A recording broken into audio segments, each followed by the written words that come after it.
जय माता दी। नमस्ते दोस्तों, आपके लिए लेकर आए हैं औरशान माता की बहुत सुंदर कहानी।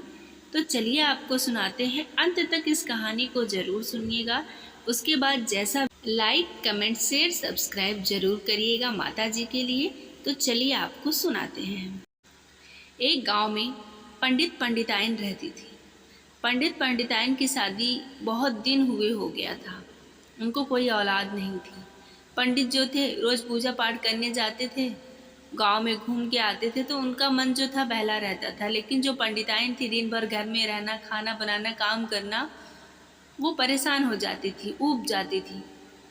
तो एक नीम का पेड़ उनके घर के सामने था। जब सारा काम वाम कर लेती थी तो वहीं जाके बैठ के बात करती थी नीम के पेड़ से, सारी बातें करती थी। तो पंडित बोले, क्या ये रोज रोज करती हो? बोले, बोलो मत, आप तो पंडिताई करने जाते हो, गांव में सबसे मिल के आते हो, मैं किसके पास जाऊँ? मैं अपनी रोज दुख किसको सुनाऊँ?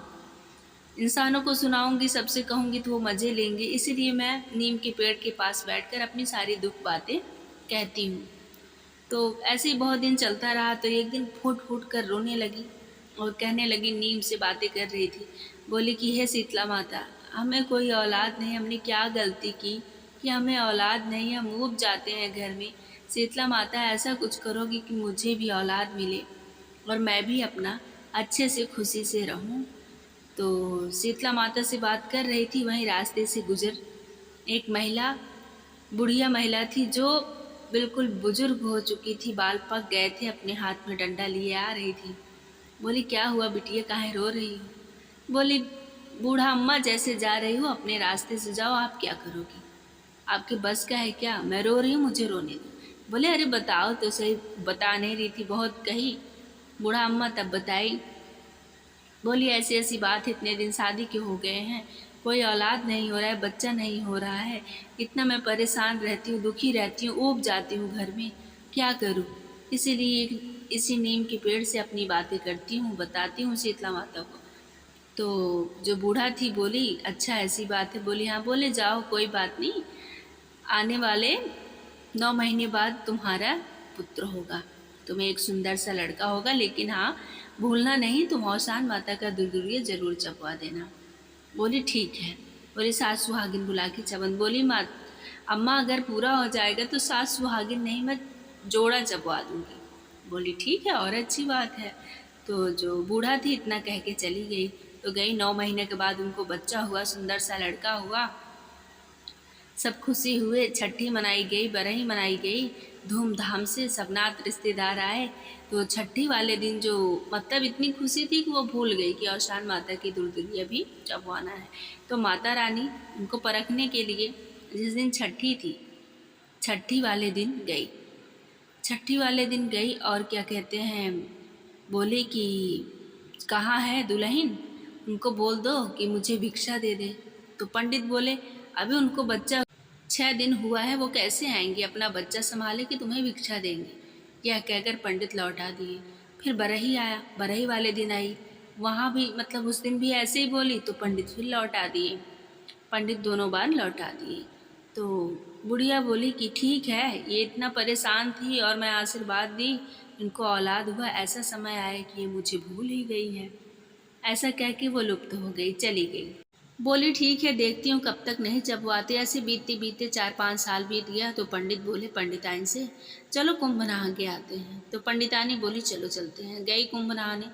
वहाँ पे जो उनका बच्चा था, वो पंडित आगे आगे चल रहे थे, बच्चे को लेके पीछे पीछे चल रही थी। तो पंडित के ऊपर ध्यान देती, कहीं ध्यान भटक जाएगा तो पंडित इधर उधर हो जाएंगे तो मैं कहाँ जाऊँगी।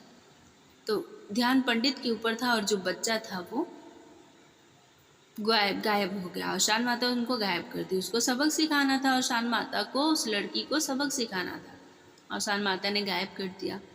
अब वो ढूंढ ढूंढ के परेशान हो रही है, इतना परेशान हो रही है, बच्चा मिला ही नहीं। बच्चा नहीं मिला, बहुत परेशान हो रही है। मेले में से वापस आ गई घर पे। बहुत दिन बीत गए। उसके बाद क्या कहते हैं, बोली पंडित से, बोली पंडित बोले, हाँ। बोले, जाओ कोई लड़की ले आओ, दो बहू बना के घर में, मैं ऊब रही हूँ, मैं परेशान हो रही हूँ, कम से कम उसके साथ रहूँगी तो अच्छे से रहूँगी। तो पंडित बोले, बच्चा तो है नहीं, किसके साथ शादी करूँगा? बोले, बोल देना बच्चा पढ़ने गया है, अभी शादी कर दो, शादी करा के अपने घर ले आओ, जब बच्चा मिल जाएगा तो शादी करा देंगे। पंडित बोले ठीक है।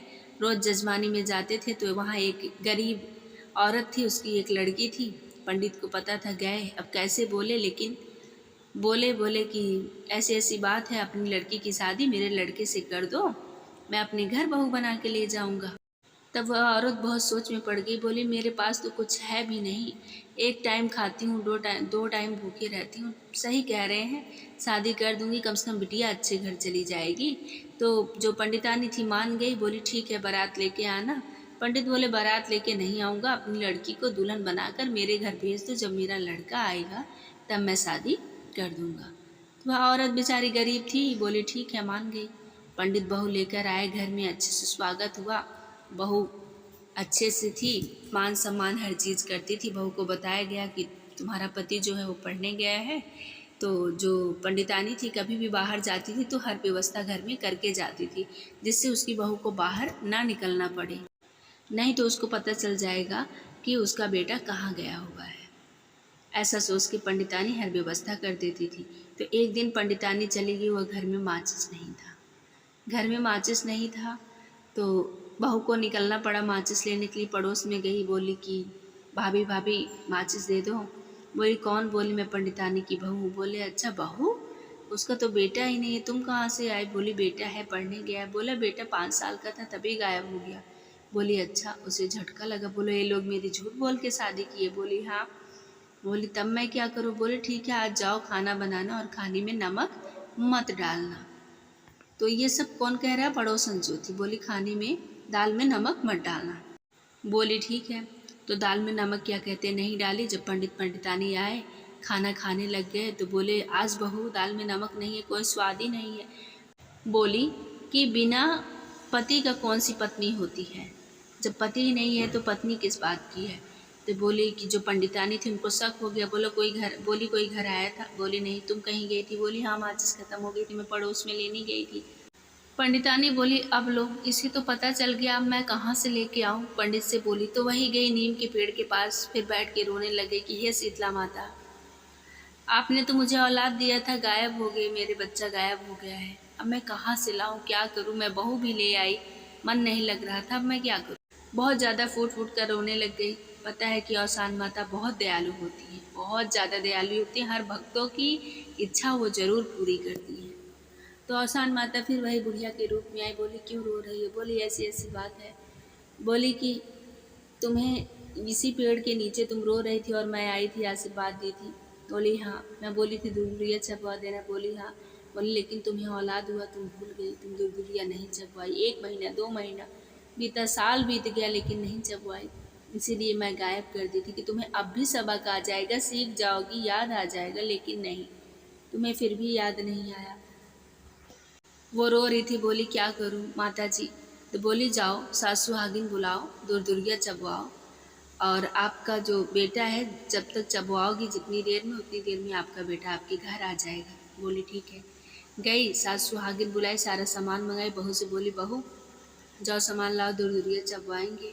बहू गई पूजा घर में सामान लाने, तो वहीं एक घट्टा घट्टा जवान सुंदर लड़का बैठा हुआ था। तो देख के हक्का बक्का रह गई, खुश रह गई, अरे मम्मी मम्मी यहाँ तो ऐसी ऐसी बात है। तो बोली कि क्या कहते हैं? अच्छा। बोली हाँ। तो सास बोली पहले लाओ सामान, चबवाते हैं फिर चलते हैं। सामान लाई, दूरदुरिया चबवा दी, सास सुहागिन बुलाकर पूजा पाठ की, किस्सा की, गीत गाई। सब कुछ करने के बाद सब अपने घर चले गए और औसान माता जो है उनका पुत्र वापस कर दी।